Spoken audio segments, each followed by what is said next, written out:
Hi there everybody, Ollie here, aka Secret Nimbus here, another episode of Magic Duels Origins. So in my last story episode I had completed Chandra's story and now we're on to Nissa's story. So yeah, she's an elf and she's about to become a planeswalker. So yeah, she's got an uncanny attunement with nature. So you have recurring visions that leave you with the unshakable feeling that there's a darkness hunting you. In an attempt to protect your tribe from whatever it is after you, you flee Jiraga territory. Not far outside the safety of the forest, you detect the unmistakable scent of vampires. Okay, so let's take on some vampires as Nissa. I'm expecting elves, I hope. Some kind of elf deck would be quite nice. I'm expecting just mono green elves, really. Interesting, just a coven of vampires hiding in the forest.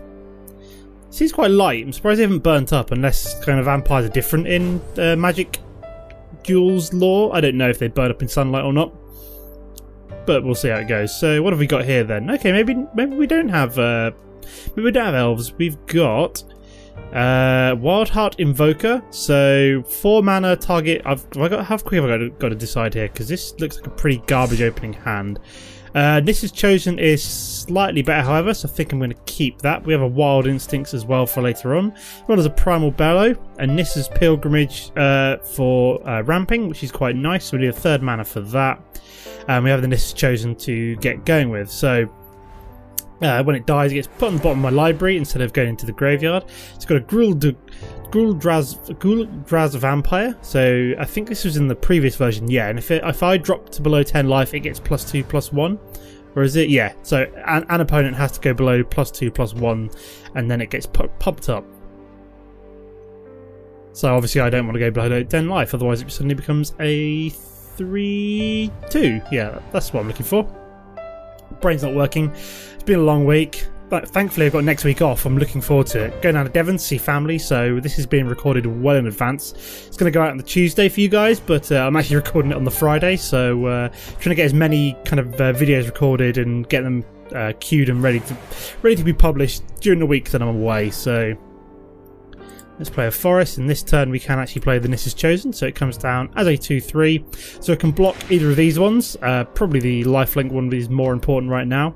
So next turn we've got the Nissa's Pilgrimage, so we can actually get two mana.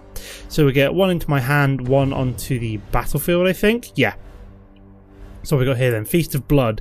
Only if you control 2 more vampires, destroy target creature, you gain 4 life. Oh wow, that's kind of terrifying. I'm not in a good situation here. He's got two vampires out and I'm about to go down to 16 health, so I really need to get the Nissa's Pilgrimage out so I can get the Wild Heart Invokers out ASAP. Okay, let's drop a forest, and I said we'll drop the Nissa's Pilgrimage, which helps to ramp up, so grab 1 and 2. Perfect. So we're up to 5 mana already, so we can start dropping the Wild Heart Invokers beginning next turn. We've also got Wild Instincts to duel with enemy creatures as well, so we can use this as removal, which is quite nice. Ah, this is actually an elf shaman. Interesting. I wonder if this will make it into the actual elf decks at some point. It's quite a costly elf, but elf shaman with the ability to gain trample, which is pretty terrifying. And we've also got a Ruthless Coldblade, so it gets +2/+1. Okay, so that's another creature which is going to get pumped up when I drop below 10 health, basically. And a second one. Okay, this is kind of a terrifying amount of vampires on the other side of the battlefield right now. And I've got, like, piss-all creatures that I've drawn into, which is not particularly fun. At least can technically start killing them with the Wild Heart Invoker as well now. Oh yeah, it's going to pause there because I can play the Primal Bellow. I was like, why is it continuing on? It's like, oh yes, I still have something that I can play. So it's going to swing with everything here, which is kind of annoying. We'll take out one of these, and then maybe Wild Instincts another one next turn.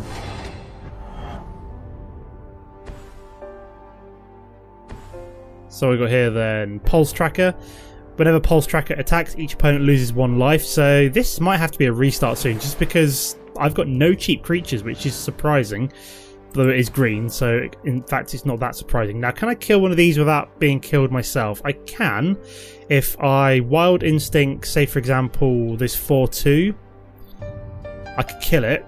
Yeah, probably want to do that. So Wild Instincts So that creature gets +2/+2, and then I kill that one. So that goes up to a 6. There we go. Exactly, that's what I wanted to do.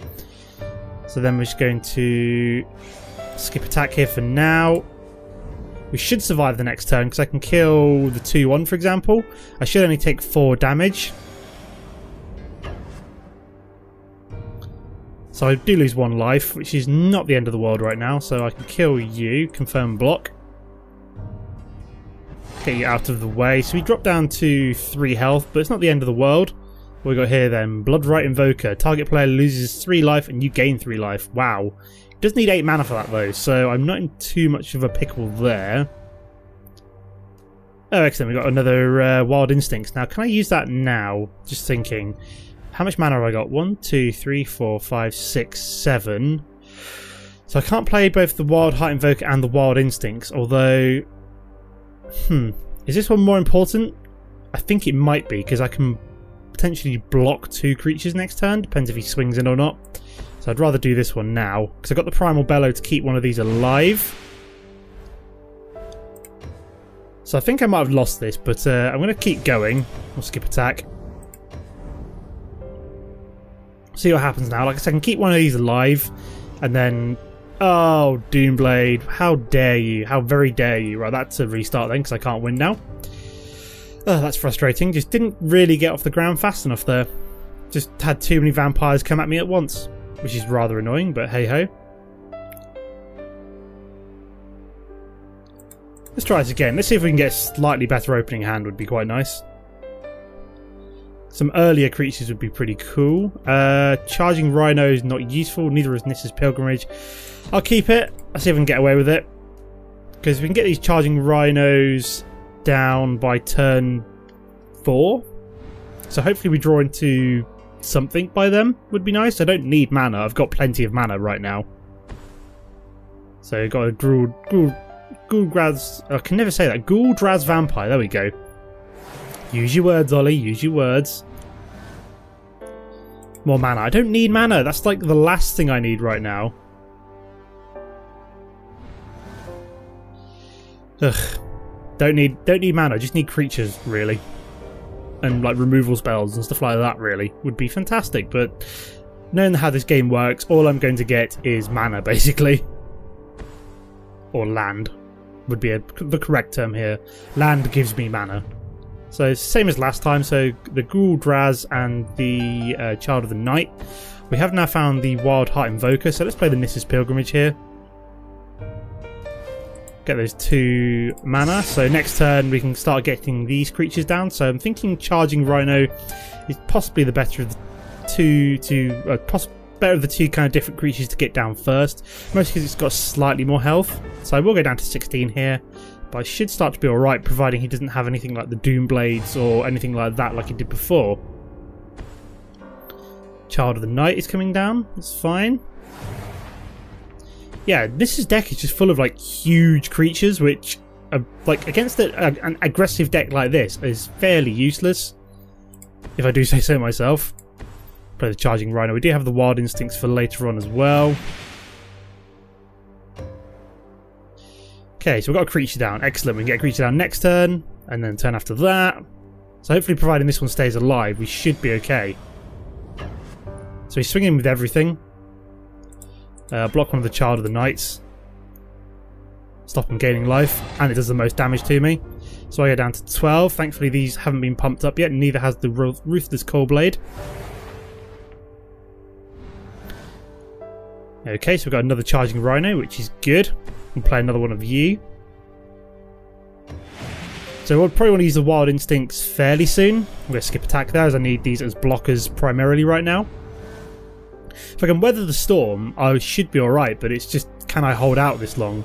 So he's going to carry on being very aggressive, so I'm going to block the 2-1, and I'll block the other 2-1.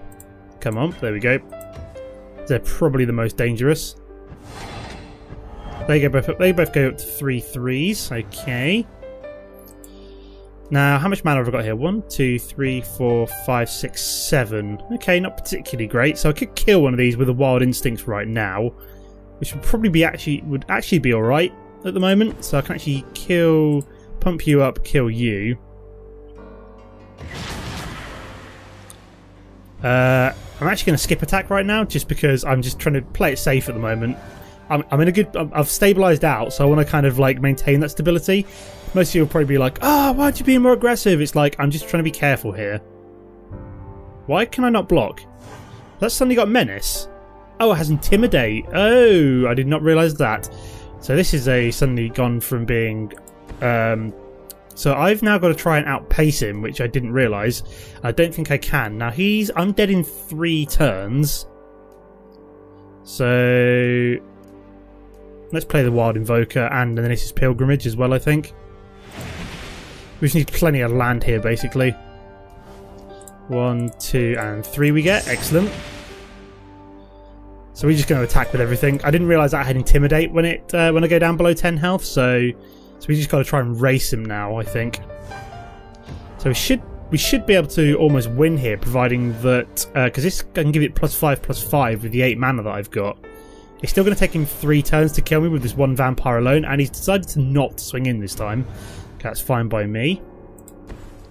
So we're just going to again swing in with everything, see what he does. I might decide to pump this up, depends on whether or not he blocks. Nope, he did not, so I will play the charging. Actually, what am I doing there? I should have pumped that thing up. Damn it. Wasn't paying attention, but I think I'm alright now, mostly because he's at 8 health and I'm... grab all the land out of my deck. Why the hell not? We'll filter it right down to 18 cards. So I can safely say that this deck is just pure garbage. It's not good at all. So I'm about to lose 3 health. So I should be alright here, as I've got huge creatures to come, so we'll just swing with everything. There we go. So I think that's a win for the second attempt. Phew, thank God for that. He just didn't seem to get as many good cards as he did last time, which is... I'm thankful for that.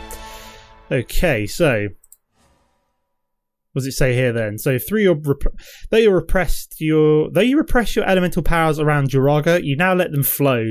The stalking vampires will not bother you again. As your connection with the land deepens, you begin to understand that the darkness is not hunting you, it's calling you. As a blight deep in the continent of Akum, this is where you must go. Okay, so we've got what's number 2? Oops, daisy, did not see that. As you draw closer to the mountains of Akum, you can feel the land churn with the raw magic of the plain. This is the Roil, the manifestation of Zendikar's wild mana. Before you can react, you are caught up in it. Okay, so we're caught up in Zendikar's Roil. The Roil. This has been an opponent before in many Duels campaigns. We didn't get a deck upgrade, which is interesting, although we do now have a Scute mob, which I'm particularly happy about. That's the kind of early game creature that I like to see, because it's 1 mana, and basically as soon as we get 5 lands, it gets, what was it, 4 1/1 counters put on it, which is pretty crazy. So, I mean, with this kind of deck, you're looking at ramping up pretty quickly, so I actually kind of want to draw into a mana this time, as I can't actually play Nissa's Pilgrimage without it. So, Wild Zendikon, so Enchant Land. Enchanted Land is a 2/2 blue elemental creature with flying. It's still a land. Okay, interesting. So, if I, for example, were to kill that, it would actually, I think they actually lose the land as well. So we'll play you. We really need that third, so I can actually swing this turn. Yeah, we really need that 3rd mana, like... I'm surprised I haven't drawn into it already, which is kind of annoying, but as soon as we hit that 3rd mana, we're looking at Grazing Glade Hearts, the Nissa's Pilgrimage, and all of our big creatures, so I'm assuming he'd probably swing with the 2/2 this turn. No, he did not. Interesting. Mana? Oh, come on! Last game mana flood, this game mana screwed. I see how it works, game. I see how it works. You just whack more creatures in and don't give me any more mana because of it. How frustrating. Well, at least he's got nothing else he can do, so I'm good for now. Mana? Seriously? You joking? Oh my god. Game, why would you do this to me?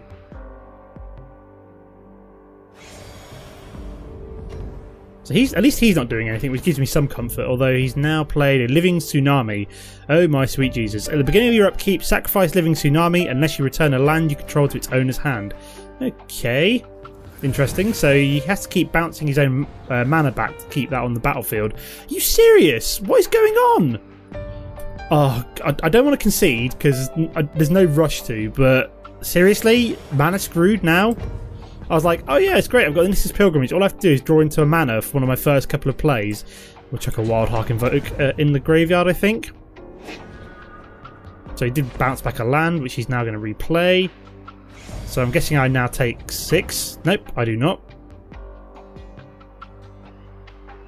So I take 4, which isn't too bad.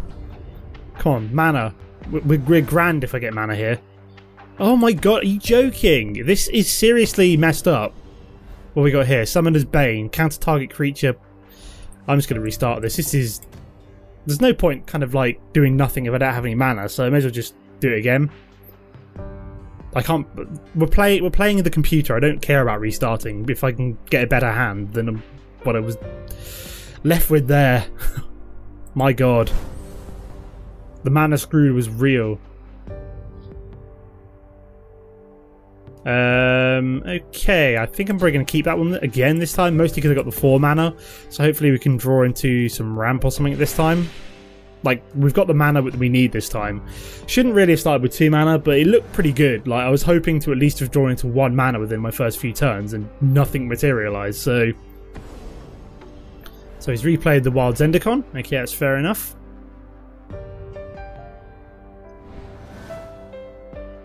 Here we go. So play a mana here. May as well attack. So yeah, does that... When enchanted land dies, return that card. Oh, right. So he does get the mana back, but he has to replay it. It doesn't go to the graveyard, unfortunately. Because you very rarely see mana in the graveyard. It's quite weird when you do. But it's like one of those permanents which is very difficult to get rid of. It is possible. Like Annihilator and stuff is another way of doing it. Another Wild Zendikon. Interesting. Oh, and this time it's just going to mana flood us. Great, you know, that's exactly what I want. Of course it is. Oh my god. What is with this game? I swear to god, the RNG for, like, draws is just completely balked in this game. You either get completely mana screwed or completely mana flooded. I just don't get it. Tempest Owl, so it's a kick of 5. When Tempest Owl enters the battlefield, if it was kicked, tap up to 3 target permanents. Okay, fair enough. So I suppose that could be useful, but he obviously didn't have the mana to kick it. Wow, the mana flood really is real. I'm going to Wild Instincts. So pump you up to a 3/3, and I'm going to fight the... Let's fight one of the... Let's fight you. Just because. So he gets the mana back, but at least I got rid of one of his flyers, so... That fly is slightly less terrifying, so I'm not really too bothered. And I'll just skip attack, because he can kill it now. And it gets pumped up to a 5/5 next turn, so... It's fine by me. I'll wait. Yeah, you can do 1 damage to me, see if I care.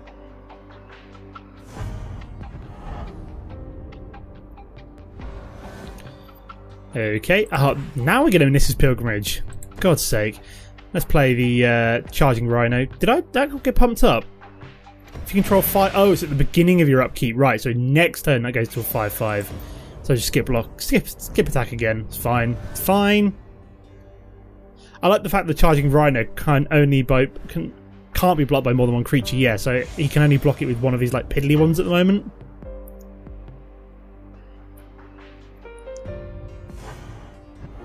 Okay, so I just take 1 more damage. It's fine by me. And then he's played the Aether Figment. So he could potentially kick it if he had the mana, which I'm not sure he does. Aether Figment can't be blocked. If Aether Figment was kicked, it enters the battlefield with 2+1/+1 counters on it. So I don't think he's kicked it. No, he has not kicked it, but it is unblockable. So that gets pumped up to a 5/5. There we go. Ooh, what do we get? We got a Hithclaw Recluse. So it's a reach creature, which is pretty cool. So I'm just going to swing with both of these in that case. As I can block at least one of his flyers, and this one can only block by 1 creature, and he's decided to block with that one. Okay, it's fair enough. Yeah, that one can't be blocked, and that one's flying, and this one can basically prevent that happening every turn. So, yeah, why the hell not? We'll play Nissa's Pilgrimage. We'll grab 2 lands out of our deck and filter it down a bit. There we go. So we're looking a bit better this time. So always with the restart, you know, first go round unlucky, second go round a little bit luckier. Oh wow, I forgot that that gets more counters on it the longer it goes on. I'd completely forgotten about that. Oh wow, yes, of course. I forgot Skeet Mob got that big. So yeah, this is a really quite terrifying one. The moment it starts getting the counters put on it, it just becomes increasingly like huge. So he's down to 11 already, and we've got lethal on the board, which is pretty crazy.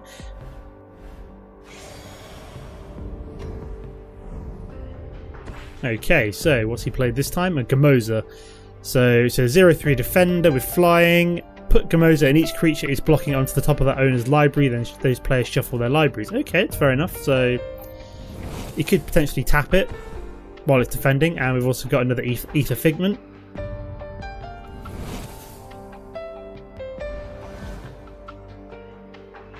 So that goes up to a 13-13. Sage Animist. I'm not sure if that's from the land or from the Skeet Mob, but I'm just going to attack with the 4-4, mostly because he could potentially put the 13-13 on top of my library.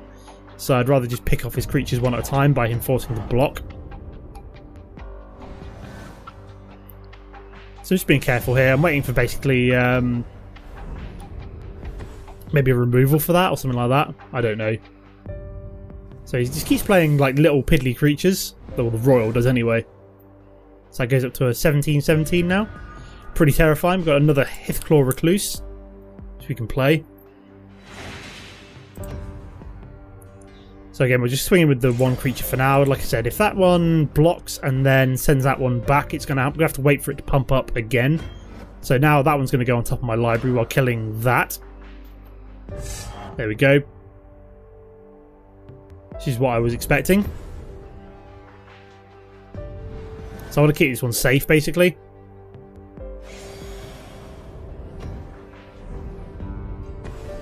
Be nice if we could somehow use all this damage to just do it directly to his face, but I'm not entirely sure if there's any cards which can do something like that. So you know, go up to a 21-21. Oh, did it go on the bottom of my library? Oh, okay, I thought it went on the top of my library. That's interesting. So we're just swinging with the 21-21. Which is just insane. What if we get up to 100? That'd be pretty bonkers. I don't think I've got that many turns. So kill another one of his creatures. Again, this is Pilgrimage. We want to just filter down our library, get rid of all of the mana in it. All the lands, there we go. So we've got lots of lands on the battlefield.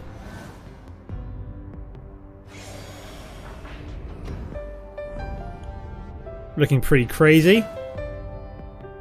25-25, okay. Got Nissa's Chosen as well. Just taking our time here. We'll get through this. Slow and steady wins the race and all that. So he's going to sack another one of his creatures to prevent him dying. Play another one of our creatures. Counter target spell. Put two. Oh, okay. Put a 2/2 blue illusion creature token onto the battlefield. Well, that's just frustrating, but never mind. We've just casually got 13 mana on the battlefield.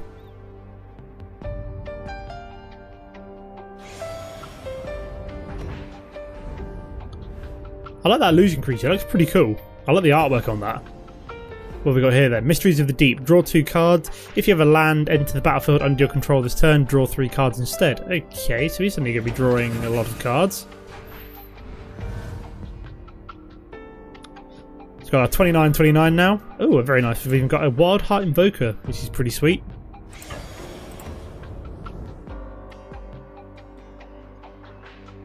So he's going to block with the illusion creature. That's fair enough. We'll get there eventually. As soon as I can actually push through the damage, we're going to be grand.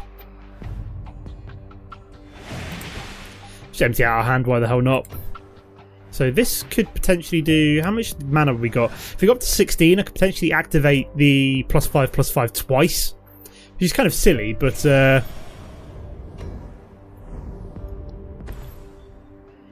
we've got a Living Tsunami coming down. Okay, it's fine. 4/4 flyer, which probably won't stay down for long. So this is going to go up to 33-33. Got ourselves a Wild Instinct, so I could actually murder you. Here we go. So swing with you, swing with you. There's a pump you up now. Oh no, I'm letting that gain trample. I didn't realise I could delegate. Target creature. I thought it was just this creature, so that one's got trample, so he's pretty much dead unless he can bounce it or something like that. So that's about to do 40 damage to face. Nice. Excellent. So won that on the second go, thanks to the Skeet Mob. So Nissa's campaign, control creature with total power and toughness of 20 or greater. Yeah, that'd be from the Skeet Mob. Okay, so as the Roil subsides, the land before you coalesces into an earthen beast-like form. The elemental approaches you with its head low, and you know that it is an ally. You form a bond with it and sense that it will guide you the rest of the way to Akoum.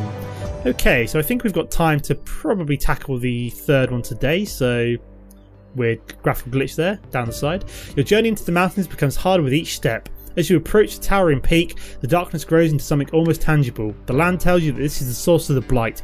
You reach out to it and suddenly your mind is overwhelmed with otherworldly visions of an ancient horror. Okay, so Nissa's vision, Jesus Christ, it's got 100 health. Your vision shows you strange beings attacking. Survive their assault to see the sources of the corruption. The Eldrazi Behemoth Emrakul. Okay, so we've got to face off against an Eldrazi this turn. Interesting.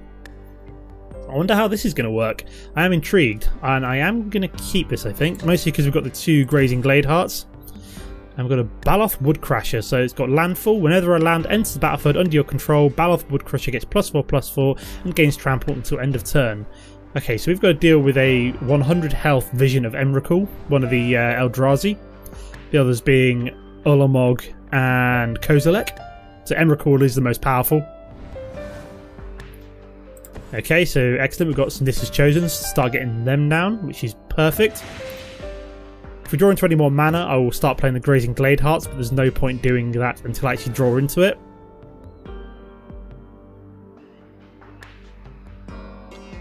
So we're looking at a red-green deck at the moment. Interesting. Let's play the Forest, and we'll play another Nissa's Chosen.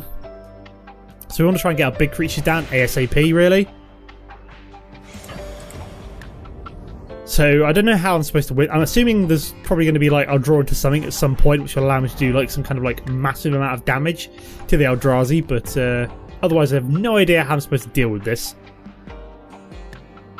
So far he's playing nothing, which is fine by me. So we're swinging with our 2/2s. We could do with a Nissa's, is it Revelation, which allows me to draw 2 mana. I could do with that fairly soon to get the Baloth Woodcrashers down. And also gain some health from the Grazing Glade Hearts. So thankfully my opponent has played nothing so far, although that has now changed. So Kozilek's Predator is an Eldrazi drone, so it's a green creature. So when Kozilek's Predator enters the battlefield, put 2 0/1 colourless Eldrazi spawn creature tokens onto the battlefield. They have sacrifice this creature, add 1 to your mana pool. It's fairly cool. So we need something big to deal with that, really. None of these can actually deal with that 3/3, which is kind of annoying. This is what we're looking for, though, the Nissa's Pilgrimage. So I'm actually going to play Grazing Glade Heart this turn and actually play that next turn, so we get the maximum amount of... what's what I'm looking for? Health bonuses, that's what I'm looking for.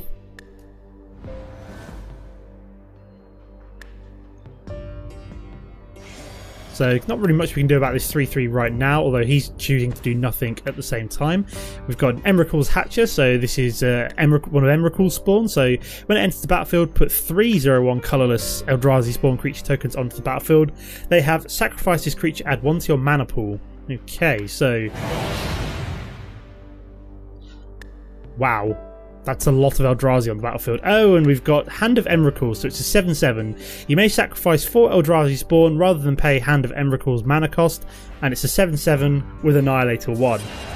So this is not good for me. Let's start getting our big creatures down. 1, 2, confirm. So we get the we get the health bonus, which is good. Get another one down. So I'm hoping I've got something here which is going to allow me to deal with these big creatures. I suppose it's going to be my own big creatures. Skip attack. So if we can, we want to try and take this thing out ASAP. Got another Kozilek's Predator. Okay. So this is a really interesting fight. Like, I have no idea how I'm supposed to do this. Like, Am I just supposed to, like, again, weather the storm? So, Flame Slash, so I gets rid of one of my Grazing Glade Hearts. Does he attack? He does attack, and it's Annihilator 1. So I've got to choose, I don't know. My Grazing Glade Heart would be fine. Skip blocking, I think, for now. So we're going to lose a lot of health there. Right, let's play the forest. So we want to play... what do we want to play? Baloth. I think a Baloth would be quite a good idea here.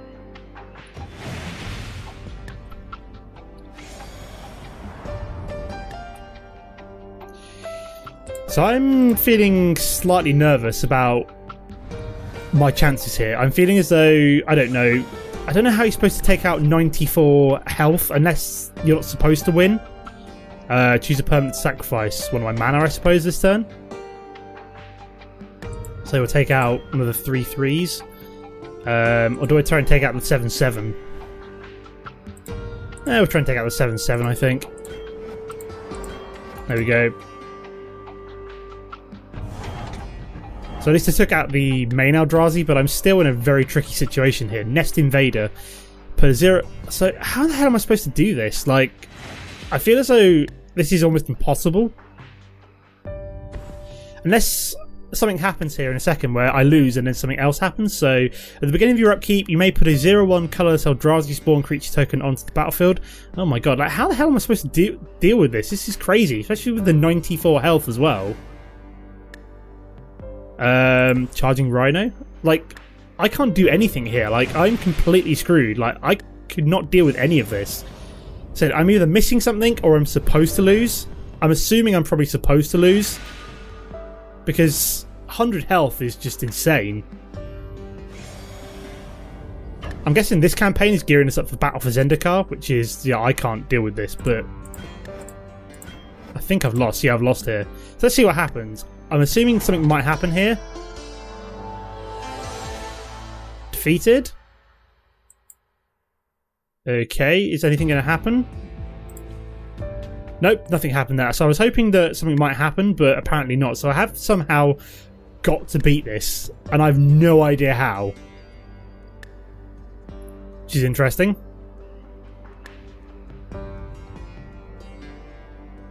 Right, let's give this another go. Like I said, I don't know if I'm supposed to hold out a certain number of turns, or I don't know. It doesn't really say. At least we've got a Scoot Mob. Ah, Scoot Mob. That is perfect. That is the card I need to deal with this. And 2 Wild Instincts. This could be exactly what I need. A Scoot Mob is like, I swear to God, it's going to be the only way I'm going to be able to deal with this. 2 Wild Instincts and a Scoot Mob is like the perfect opening hand, in my opinion. And we've got a Grazing Glade Heart as well. So yeah, this could be the game that we need, because the Scoot Mob is just going to go absolutely crazy.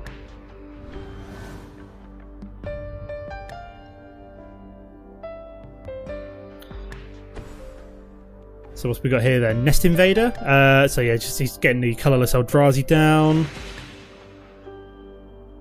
Yeah, because we were able to deal with that 1 Eldrazi last time, but he got so many down, it was just insane. I just couldn't keep up. Okay, so I'm thinking Nissa's Pilgrimage here, just because we can get the Glade Heart down next turn. I just want to get ramping, basically. I need to get ramping, basically. I need to get the Scoot Mob getting pumped up.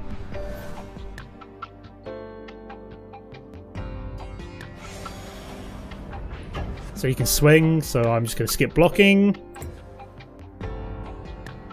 Take the 2 damage for now.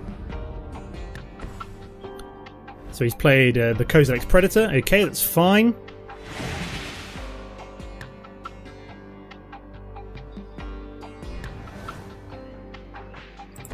Okay, we got one of our H-Claw Ravens, so I'm thinking... Oh no, I did that the wrong way round. Oh, I'm a big old dummy.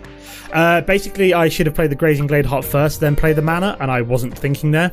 I want to save the Wild Instincts until this is a lot bigger.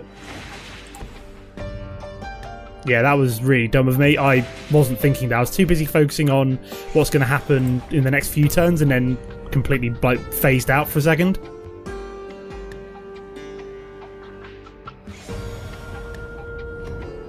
So he's not swinging this turn, that's fine. It's good for me. So he's played the Emrakul's Hatcher. So he gets more of these little colourless Eldrazi spawn down. So that gets pumped up to a 5/5 now, which is good. Good. Let's play the Forest. Yes, I would like to use his ability, thank you very much. Also play the Hitchclaw Recluse. So I want to keep this down. I want to basically play this safe. We'll skip the attack. Because I can start to use my Skeet Mob in the next few turns to start picking off some of these bigger ones. Especially if he plays a much bigger Eldrazi. So I want to be careful. I want to play it safe here. So this goes up to a 9/9, so we're already looking pretty good. Get some more life back. Yeah, we won't swing. We want to keep pumping this bad boy up to as much as possible. Okay, so what the hell did he play there? I just saw Emrakul there, and I'm now terrified. What the hell did he just dig out? Show me this! As an initiative cost of living destiny, reveal a creature card from your hand. You gain life equal to the revealed card's creature cost. Wow! He's actually got Emrakul in hand. Yeah, I'm definitely keeping the Wild Instincts. So we got here then. Growth Spasm. Search your library for a basic land card, put it onto the battlefield tapped, then shuffle your library, put a 0/1 colour cell, so more colour Eldrazi spawn.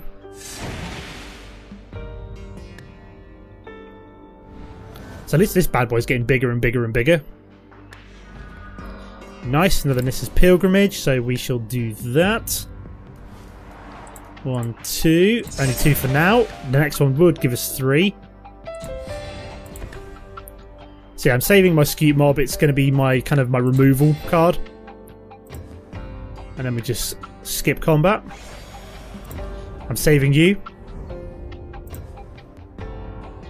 I need more creatures really. I'm really terrified by only having 4 creatures here.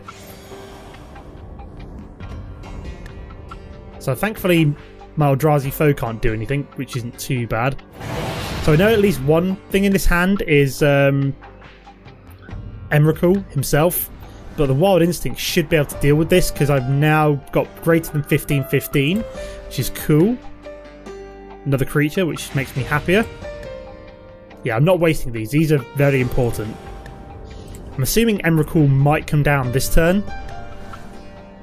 He's got a lot of mana available. Yep, here comes Emrakul. Wow, that just shot right out the screen. Whoa!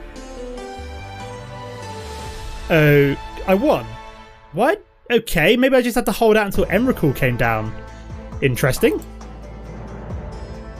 So you've seen too much. The power of the entity hibernating within the land threatens to drive you mad. You scream, clinging desperately to sanity. Around you, the mountain, the horror within it, and Zendikar itself begin to fade away. Okay, so apparently all I had to do was hold out until Emrakul came down, which I could have beaten because it's only a 15/15, and the Skeet Mob could have actually dealt with that with the removal I had. So right, so I'm probably going to leave the episode here as we've done the first 3, and we'll do the second 2 for the next episode. So yeah, let's go open some packs. I've got 295. I'm just going to go do a quick battle and actually get enough gold for a 3rd pack. So I'll see you guys in a second. Okay guys, so I went away and got that gold quick. Just did a quick solo battle. So we can open up 2 packs, which is what I want to do. So let's confirm purchase. Only 24 packs to go after these 2, which is pretty nice. See what we get. Another Infectious Bloodlust. Ah, finally a Pia and Kiran Nalaar. Excellent. Going in my Thopter deck, which I might do for this week's coming Friday Night Magic. Be quite cool.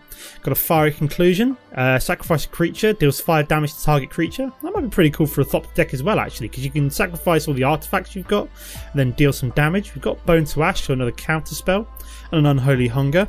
Interesting. What we're going to get from this pack. Herald of the Pantheon, it's okay. Bloodcursed Knight, so good for a black-white artifact. Good, a Foundry of the Consoles again for my Thopter deck. Wild Instincts, Infernal Scarring, not particularly exciting. Okay. It's an alright pack. The Pia and Kiran Nalaar was probably the best card I got there. So I've only got 24 to go after my calculations, so shouldn't be too much longer until I get all the cards unlocked. But I'm going to leave the episode here for now. As always guys, don't forget to comment and like if you enjoyed the episode. and I'll see you next time. Goodbye.